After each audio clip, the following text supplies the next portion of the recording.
Bienvenidos a nuestro podcast La Biblia en un año, episodio número 31. El título de hoy es Liderar como Jesús. Pocas personas han influido en la administración cotidiana de la gente y también de las compañías como lo ha hecho el doctor Ken Blanchard.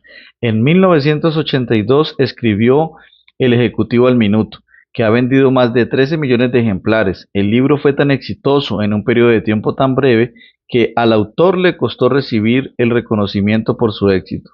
Comenzó a pensar sobre Dios y comenzó entonces a leer la Biblia. Fue directo a los evangelios, quería conocer lo que Jesús hizo. Quedó fascinado con la forma en que Jesús logró transformar a 12 personas inverosímilmente comunes en la primera generación de líderes de un movimiento que afecta aún el curso de la historia mundial. 2000 años después, él tomó conciencia de todo lo que había enseñado o escrito sobre el liderazgo eficaz ya había sido implementado por Jesús. Una perfección muy superior a la habilidad de Ken era la que obtenía de que leía la palabra de Dios y veía a Jesús.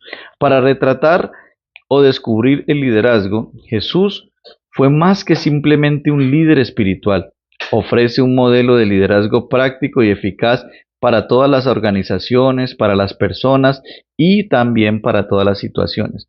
Como resultado de sus estudios y su experiencia personal, Ken confundó el ministerio Un líder como Jesús.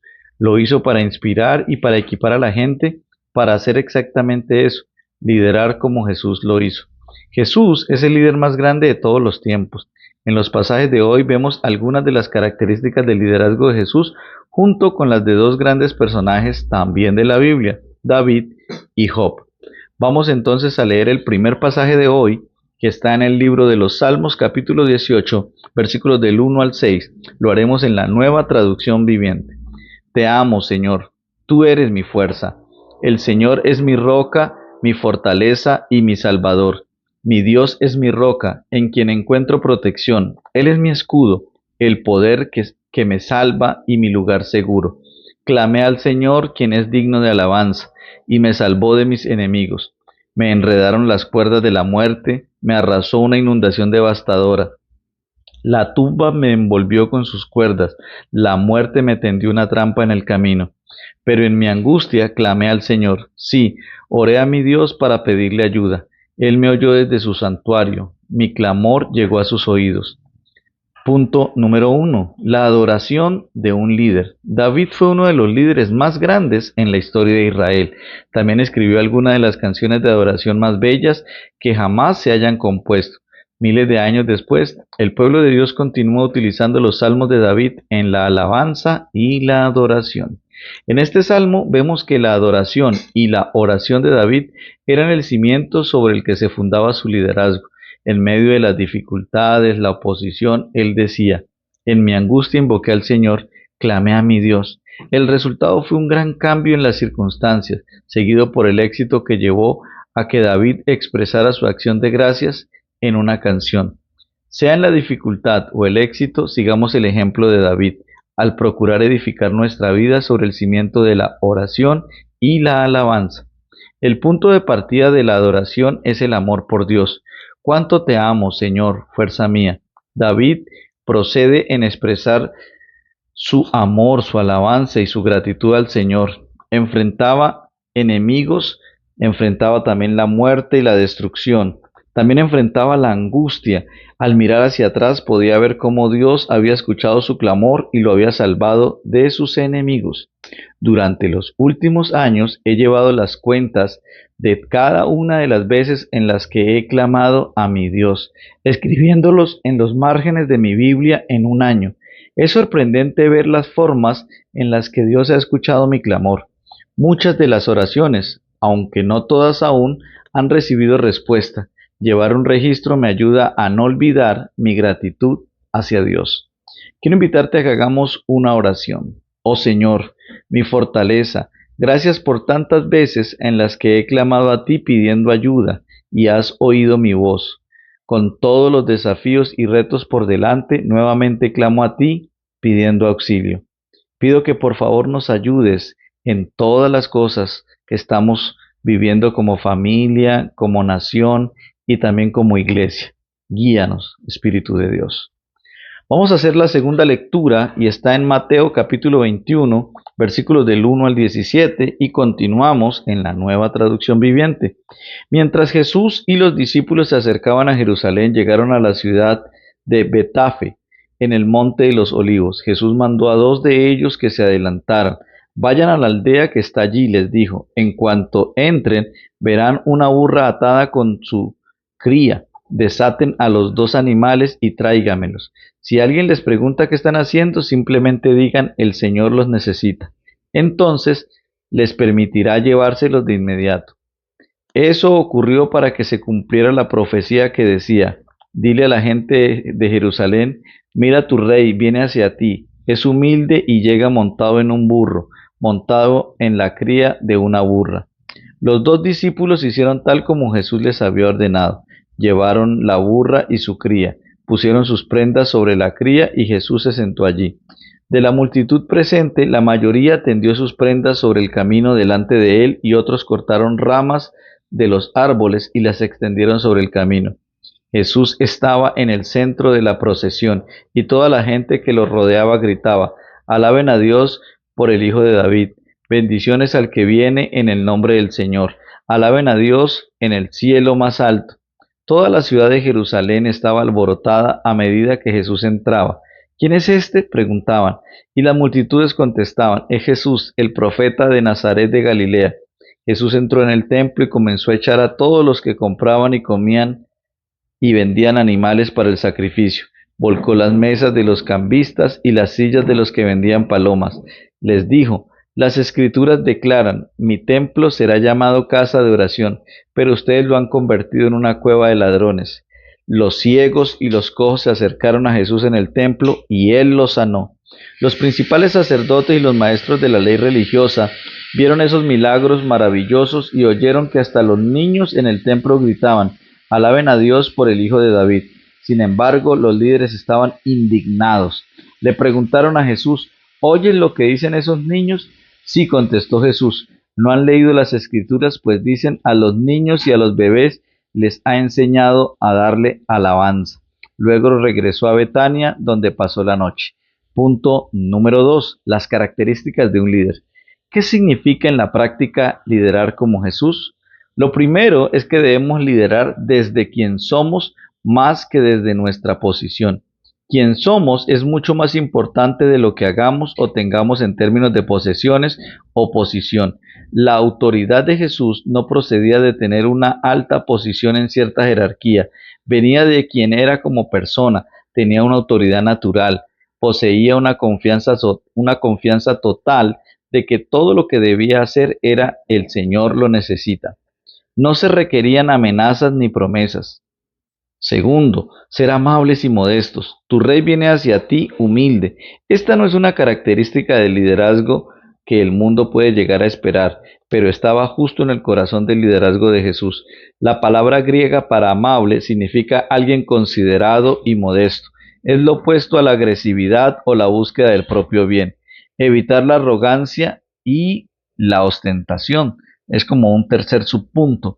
Jesús entró a Jerusalén en un burro. Qué contraste con tantos líderes de la historia, tanto seculares como religiosos, que han vivido con pompas y ceremonias, con séquitos ostentosos. El modo de transporte de Jesús era una señal de su gran humildad. Es lo opuesto al orgullo y la arrogancia, que puede deslizarse con tanta facilidad en el liderazgo humano. Subpunto número 4. Tener la valentía de confrontar. En ocasiones la gente piensa que la amabilidad y la humildad implican ceder ante cada situación, pero Jesús no le tenía miedo a la confrontación. Él entró en el templo y echó de allí a todos los que compraban y vendían. Volcó las mesas de los que cambiaban el dinero. Uno de los aspectos más duros del liderazgo es reconocer el momento justo para confrontar. El conflicto y la confrontación son partes necesarias del buen liderazgo. Fracasar en la confrontación es en sí mismo una decisión que acarrea consecuencias. La confrontación nunca es fácil, pero aplicada de forma sabia es una parte necesaria de un liderazgo valiente. Procurar el bien o el poder espiritual y no el mundanal. El poder de Jesús era muy distinto al de muchos de los líderes en el mundo. Se le acercaron en el templo ciegos y cojos y los sanó. El poder espiritual es mucho más importante que el terrenal. No puede ser fabricado, solo puede proceder de una clase de relación como la que Jesús tenía con el Padre. Siguiente punto, hacer de la oración la prioridad más importante. En la confrontación de Jesús con los cambistas, vemos cuánta pasión tenía por la oración. A lo largo de los evangelios leemos acerca de las ocasiones en que Jesús se retiraba para estar a solas con Dios. Esa era la fuente de su fortaleza. Al igual que David, la oración estaba en el corazón del liderazgo de Jesús. Vamos entonces a hacer una oración. Señor, ayúdame a liderar como Jesús, con autoridad, amabilidad, humildad, valentía y poder. Como Jesús, que mi fortaleza proceda de mi relación personal contigo. Ahora quiero invitarles a que leamos Job capítulo 19 de la Nueva Traducción Viviente. Entonces Job volvió a hablar. ¿Hasta cuándo me torturarán? ¿Hasta cuándo intentarán aplastarme con sus palabras? Ya me han insultado 10 veces. Deberían avergonzarse de tratarme tan mal. Aunque yo hubiera pecado, eso es asunto mío y no de ustedes. ¿Creen que son mejores que yo al usar mi humillación como prueba de mi pecado? Pero Dios es quien me hizo daño cuando me atrapó en su red. Yo clamo, socorro, pero nadie me responde. Protesto, pero no hay justicia. Dios ha cerrado mi camino para que no pueda moverme. Hundió mi senda en oscuridad. Me ha despojado del honor y me ha quitado la corona de mi cabeza. Por todos lados me ha destruido y estoy acabado. Arrancó de raíz mi esperanza como un árbol caído. Su furia arde contra mí. Me considera un enemigo. Sus tropas avanzan y construyen caminos para atacarme. Acampan alrededor de mi carpa. Mis familiares se mantienen lejos y mis amigos se han puesto en mi contra.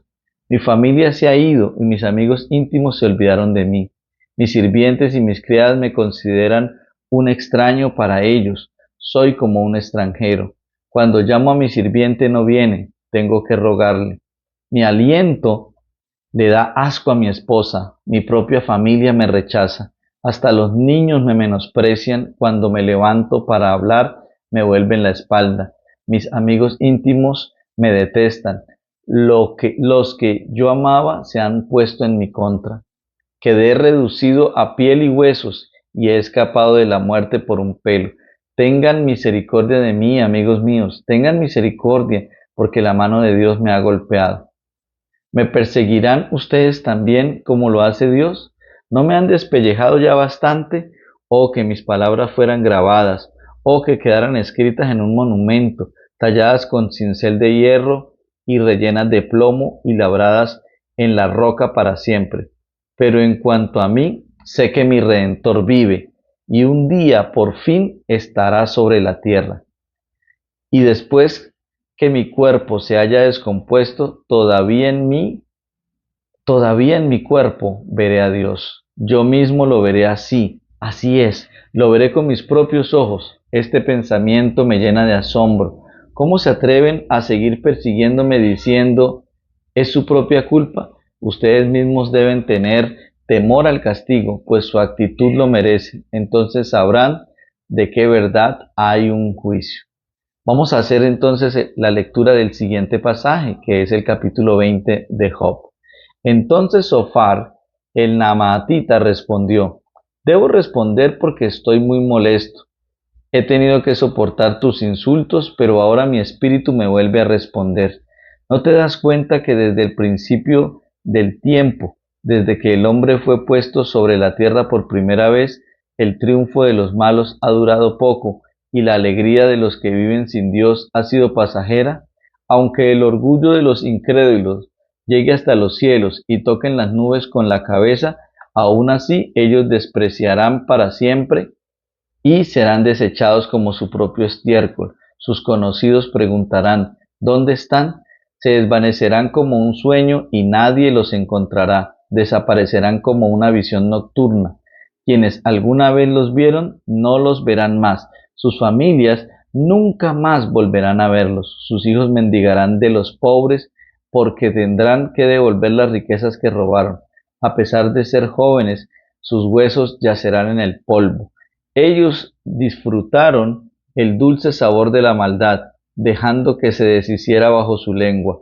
Lo saborearon dejándola mucho tiempo en la boca, pero de repente la comida en su estómago se vuelve ácida, un veneno en su vientre. Vomitarán la riqueza que se tragaron. Dios no permitirá que la retengan.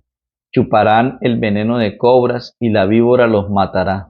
Nunca más disfrutarán de las corrientes de aceite de oliva ni de los ríos de leche y miel. Devolverán todo lo que consiguieron con tanto esfuerzo. Su riqueza no les traerá alegría, pues oprimieron a los pobres y los dejaron sin nada, se adueñaron de sus casas, estuvieron siempre llenos de avaricia y nunca quedaron satisfechos. No queda nada de todo lo que soñaron. Comen hasta hartarse, pero después no les queda nada. Por eso su prosperidad no perdurará. En medio de la abundancia caerán en dificultades y el sufrimiento se apoderará de ellos. Que Dios les llene la vida de problemas, que Dios haga llover su enojo sobre ellos. Cuando intenten escapar de un arma de hierro, una flecha de bronce los atravesará. Cuando les arranquen la flecha de la espalda, la punta brillará con sangre. El terror de la muerte los invade. Sus tesoros serán lanzados a la más densa oscuridad. Un fuego descontrolado devorará a sus bienes y consumirá todo lo que les queda. Los cielos pondrán al descubierto su culpa y la tierra testificará contra ellos. La inundación arrasará con su casa. El enojo de Dios encenderá en torrentes sobre ellos. Esa es la recompensa que Dios da a los malvados. Es la herencia decretada por Dios. Vamos ahora a leer el siguiente capítulo de Job, el 21. Entonces Job habló de nuevo. Escuchen con atención lo que les digo. Es una forma de consolarme. Ténganme paciencia y déjenme hablar. Después de que haya hablado, podrán seguir burlándose de mí. Mi queja es con Dios, no con la gente. Tengo buenas razones para estar tan impaciente. Mírenme y quédense atónitos. Tápense la boca con la mano totalmente sorprendidos. Cuando pienso en lo que estoy diciendo, me estremezco y mi cuerpo tiembla. ¿Por qué prosperan los malvados mientras se vuelven viejos y poderosos? Llegan a ver a sus hijos crecidos y establecidos y disfrutar de sus nietos. Sus hogares no corren ningún peligro y Dios no los castiga. Sus toros nunca dejan de procrear, sus vacas tienen terneros y nunca pierden sus crías. Dejan brincar a sus niños como corderitos, sus pequeñitos saltan y bailan, cantan con panderetas y arpas y celebran al sonido de la flauta. Pasan sus días con prosperidad, luego van a la tumba en paz. Sin embargo, le dicen a Dios, vete, no queremos nada de ti ni de tus caminos. ¿Quién es el Todopoderoso y por qué debemos obedecerlo? ¿En qué nos beneficiará orar? Creen que su propia prosperidad depende de ellos, pero yo no tendré nada que ver con esa forma de pensar. Sin embargo, la luz de los malvados parece no extinguirse nunca. ¿Alguna vez tienen problemas? ¿Acaso Dios les reparte dolores con enojo? ¿Se los lleva el viento como la paja? ¿Los arrastra la tormenta como al heno? De ninguna manera. Ustedes dicen, bien, al menos Dios castigará a los hijos de ellos, pero yo digo que Él debería castigar a los que pecan para que comprendan su juicio, que vean con sus propios ojos su autodestrucción y beban en abundancia el enojo del Todopoderoso. Pues después de nuestros, no les importará lo que suceda a su familia. Pero ¿quién podrá enseñarle algo a Dios si Él es quien juzga aún a los más poderosos? Una persona muere próspera, muy cómoda y segura, la viva imagen de la salud, en excelente forma y llena de vigor. Otra persona muere en amarga pobreza, sin haber saboreado nunca de la buena vida. Sin embargo, a los dos se les entierra en el mismo polvo, los mismos gusanos los comen a ambos. Miren, yo sé lo que están pensando, conozco los planes que traman contra mí. Me hablarán de gente rica y malvada, cuyas casas desaparecieron a causa de sus pecados. Pero pregunten a los que han visto mucho mundo y ellos les dirán la verdad. Los malvados se salvan en tiempos de calamidad y se les permite escapar del desastre. Nadie los critica abiertamente, ni les dan su merecido por lo que hicieron. Cuando los llevan a la tumba, una guardia de honor vigila su sepultura. Un gran cortejo fúnebre va al cementerio. Muchos presentan sus respetos cuando los sepultan y descansan en paz bajo tierra. ¿Cómo podrán consolarme sus frases huecas? Todas sus explicaciones son mentiras. Punto número 3. La perspectiva de un líder. Los amigos de Job continúan hablando discursos sin sentido y falacias. Intentan consolar a Job con palabras vacías e inútiles. Por otro lado, vemos la verdadera lucha de Job con su propio sufrimiento. En oposición al análisis simplista de sus amigos, considera que el mundo es un complejo y en la vida hay muchas injusticias. Clama así: ¿por qué siguen con vida los malvados, cada vez más viejos y más ricos? Pasan la vida con grande bienestar y en paz bajan al sepulcro. Que no te sorprenda que en ocasiones haya quienes rechacen completamente a Dios. Le dicen a Él: déjanos tranquilo, no queremos conocer tu voluntad. ¿Quién es el Todopoderoso para que le sirvamos? ¿Qué ganamos con dirigirle nuestras oraciones? Y parece como si en realidad llevaran vidas de prosperidad y paz. La Biblia nunca sugiere que los malvados recibirán la justicia en esta vida. A veces sí, pero en otras ocasiones parecen salirse con la suya. No te sorprendas si ves que los malvados pasan sus años de forma próspera. No te sorprendas si ves que los inocentes sufren. Dios pareciera permitir ambas cosas en esta vida.